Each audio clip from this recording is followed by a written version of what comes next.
En este video vas a comprender qué es la restauración de ecosistemas, qué tipos de restauración existen, cómo se hace y, muy importante, cómo se financia.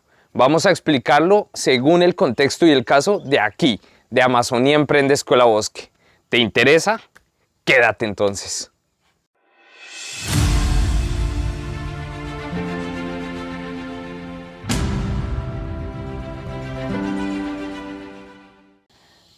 Antes de que los seres humanos pobláramos los paisajes, en ellos habían bosques, habían manglares, habían páramos, habían sabanas, estaban llenos de flora, de fauna. Bien, con el desarrollo de las poblaciones, de las actividades agrícolas y pecuarias, estos paisajes se han transformado, los suelos se han degradado, se ha cambiado bosque por potreros, se han cambiado páramos por lugares urbanos, por barrios, por ciudades, por municipios.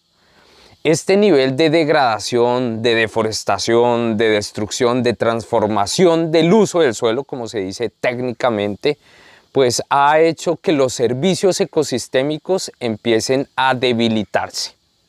Por eso es tan importante hablar de restauración de ecosistemas, que es básicamente recuperar esos servicios ecosistémicos, volverle a dar vida a estos paisajes, volver a recuperar, rehabilitar, volver a poner árboles, volver a traer la fauna, volver a darle vida a los suelos, de tal manera que estos puedan emular la situación o el contexto que tenían antes de que nosotros, las personas, empezáramos a transformarlos. Ese es el concepto, pues, explicado de una manera muy sencilla de la restauración de ecosistemas. Y nosotros aquí, en Amazonía Emprende Escuela Bosque, aquí en Florencia, Caquetá, estamos haciendo un ejercicio de restauración y vamos a hacer un recorrido para ver cómo se hace, qué tipos de restauración existen y cómo puedes hacerlo tú también en tu territorio. Cuando compramos el terreno, las 30 hectáreas donde opera la Escuela Bosque aquí en Florencia, Caquetá, el terreno estaba en un alto nivel de degradación. Habían 16 hectáreas en potrero, como este, y otras 14 hectáreas en bosque. Este potrero estaba habitado o estaba pisoteado por caballos, por vacas. La familia que vivía acá tenía o vivía de esta actividad del ordeño, también de prestar o alquilar los caballos.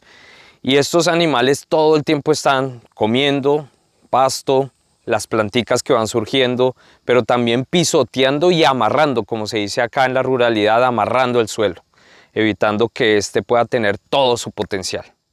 Ese fue el momento en el que dijimos, bueno, vamos a restaurar estas 30 hectáreas de bosque, vamos a recuperar estos potreros, vamos a darle vida a los bosques que están degradados, porque mucha madera se sacó de estos bosques para hacer las construcciones de las casas, para venderla, para generar un sustento económico, de pronto no hecho de una manera muy eficiente, muy consciente, lo que posibilitó que no solamente el bosque, que el bosque es un sistema vivo, que las plantas se degradaran, sino que la fauna también se alejara. Esa fue la meta que nos pusimos en el momento en el que llegamos aquí, a Amazonía Emprende Escuela Bosque, o más bien a esta finca, para convertirla en Amazonía Emprende Escuela Bosque. Antes de compartirte cuáles son los tipos de restauración que existe, debo mencionar algo muy importante y algo en lo que caí en la cuenta cuando empecé a interactuar con personas de las cuales he aprendido mucho sobre restauración. Y es que lo más importante y una condición previa para que estos árboles empiecen a germinar, a crecer, a tener fuerza, es que el suelo debe estar descansado. El suelo debe estar en óptimas condiciones. Si no hay un suelo, que es el fundamento de la restauración, en óptimas condiciones, pues muy difícilmente estos árboles van a prender, van a crecer. Así que la recomendación que siempre nos dan las personas, los lugareños aquí en la zona rural, los expertos, las personas que han estudiado a fondo el tema de restauración, es que hay que retirar aquellos agentes que imposibilitan que el suelo se recupere. ¿Cuáles son ellos? Por ejemplo, las vacas, por ejemplo, los caballos, por ejemplo, algún tipo de cultivo que exista en ese pedazo de predio. Así que retíralos, deja descansar el suelo, deja que éste empiece a recuperar de nuevo sus funciones, se empiece a suavizar. A veces los suelos están muy apretados y es muy complicado que las raíces prendan.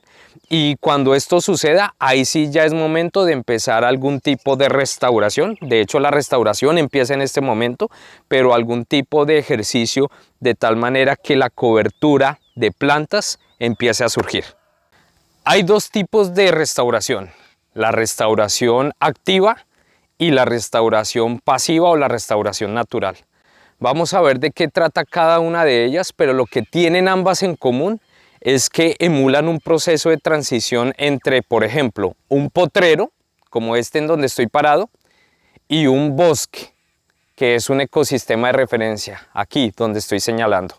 Así que empecemos a entender qué tienen de homogéneo la restauración activa y la restauración pasiva, y vamos a comprender cada una de sus diferencias. El proceso de transición es maravilloso y tiene diferentes etapas. En una primera fase, como lo dijimos, el suelo pues está preparado, ¿no? Ya no hay vacas, ya no hay caballos, ya no hay agricultura en ese suelo y está en unas condiciones óptimas para que empiecen a surgir las primeras especies. Y este primer tipo de especies técnicamente se conocen como las pioneras efímeras. Y tú las reconoces porque son pequeños arbustos en donde hay frutos, en donde hay algún tipo de comida que atrae las aves principalmente, o algún otro tipo de fauna dispersora, como por ejemplo aquí en la Amazonía las borugas. Ellas se ven atraídas por este fruto, se la comen, pero bueno, ellas estaban en otro lugar, habían comido otro tipo de semillas, llegan acá, se comen los frutos de estas pioneras efímeras como el azulejo, el mortiño, cagan ahí cerca y empiezan a dispersar las semillas que ellas traían de otros ecosistemas. Y esas semillas pueden ser, por ejemplo, este tipo de árbol, que son el segundo tipo de especie, las pioneras intermedias. Este es un balso y si lo ves, tiene unas hojas muy grandes. Sí, es el balso con el que tú hacías las maquetas en el colegio o en la universidad. Tiene un tallo, esos crecen con unos tallos grandísimos, unas hojas grandes como las ves, hojas que van cayendo y van preparando más el suelo, porque estas hojas se degradan y le dan más vida al suelo. Estas pioneras intermedias como el balso, como el yarumo, como el lacre, empiezan a generar otro tipo de funciones muy importantes para el proceso de restauración, y es que hay plantas forestales, hay árboles como el achapo, los que tenemos en el imaginario, estos árboles grandes que empiezan a emerger debido a que estos balsos le dan competencia. ¿Sí? Es un principio natural de la naturaleza, ¿sí? Es un principio obvio de la naturaleza.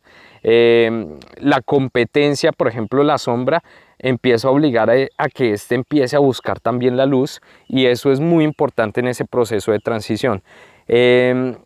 Cuando esto se da, estas especies intermedias que pueden también crecer, porque un balso también puede crecer 4 o 5 metros y, como dije anteriormente, tener un tallo grueso, ahí hay un contexto propicio para que surjan las especies forestales, como lo decía.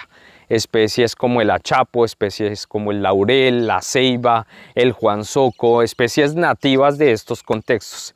Y así es como empieza a darse ese proceso de transición de un potrero, especies efímeras, pioneras intermedias y los árboles forestales, hasta que volvemos a encontrar otra vez un bosque que ya empieza en un proceso de transición hacia un bosque secundario y en muchos años a un bosque primario. Como te das cuenta en esta explicación muy coloquial, pues el proceso de restauración toma tiempo. Realmente toma años, incluso décadas, hasta que podamos pasar de un potrero a un bosque primario. Realmente ese es un ideal, ser muy idealistas, que podamos ver bosques primarios restaurados a partir de potreros, en donde antes habían bosques, ¿no? Por eso se maneja dos tipos de conceptos, de manera de ver la restauración. Por una parte tenemos la restauración natural, que básicamente asemeja ese proceso donde la naturaleza recrea esa transición de potrero a bosque, el cual puede tomar muchos años, 30, 40, 50 años. Y el segundo es el proceso de restauración activa, en donde las personas hacemos una intervención para acelerar un poquito este proceso de transición. Y eso es básicamente el proceso de siembra de árboles, de siembra de especies nativas, de siembra de especies inteligentemente seleccionadas, y básicamente la inteligencia está relacionada con el sentido común. Deben ser especies nativas, deben ser especies que estén muy cercanas a esos ecosistemas de referencia, es decir, al bosque más cercano que tengamos, pues porque emula una transición del mismo ecosistema. Utilizamos viveros, como lo vimos en el video pasado, en donde explicamos soluciones basadas en la naturaleza. Aquí en Amazonía Emprende Escuela Bosque tenemos nuestro propio vivero de especies nativas. Pero de nuevo, aquí lo importante de este video es que tú comprendas que una siembra no debe hacerse sin tener un contexto propicio, como por ejemplo un suelo descansado en donde ya hayan pasado las especies intermedias, pero primero las efímeras, después las intermedias, porque ese árbol que tú vas a sembrar pues va a tener más probabilidad de vivir, de crecer, si ese contexto está dado. Si no, como lo hemos visto en muchas sembratones, ¿no? Ahora que la moda de las sembratones está ahí y en Instagram se ven fotos de personas poniendo un árbol, de pronto no es un árbol nativo, y poniéndolo en un peladero literalmente, ¿sí? Sin una sombra, sin un contexto. Uno ve en esas fotografías el suelo totalmente amarrado. Ese no es el deber ser, ¿no? Porque en lugar de hacerle un favor al ecosistema, lo que estamos haciendo es sacrificar ese árbol que vamos a sembrar. Entonces, por eso es muy importante tener en cuenta este contexto, ser muy crítico en el momento en el que vamos a desarrollar un proceso de restauración activa, es decir, con siembras, y en el caso que podamos, pues lo mejor es hacerlo a partir de una restauración pasiva, una restauración natural, que la misma naturaleza haga su trabajo. Bueno, y ya que comprendiste los términos básicos de la restauración explicados de una manera muy coloquial, ¿sí? Aquí el objetivo es que se entienda de una manera muy sencilla, muy desmenuzada, alejar los tecnicismos de las personas que vivimos en la ruralidad, de las personas que no tenemos o que no, por ejemplo en mi caso yo no me formé como ambientalista, pero la práctica después de 4 años de vivir en este contexto y de interactuar con personas locales, también con académicos, pues me ha permitido llevar un conocimiento más pragmático, y por eso queremos transmitirlo así, de una manera muy sencilla. Es muy importante que sigamos interactuando, por eso te invito a que te suscribas al canal, a que le des clic a la campanilla, porque así como en el video pasado de soluciones basadas en la naturaleza, vienen otros videos en nuestro canal para desmenuzar aún más todos los ejercicios de restauración, de desarrollo de emprendimientos sostenibles, negocios verdes que pueden darle vida a estos ecosistemas degradados por la deforestación. Muchas gracias por seguirnos, espero que te haya gustado y sigamos aprendiendo desde aquí, desde Amazonía Emprende Escuela Bosque.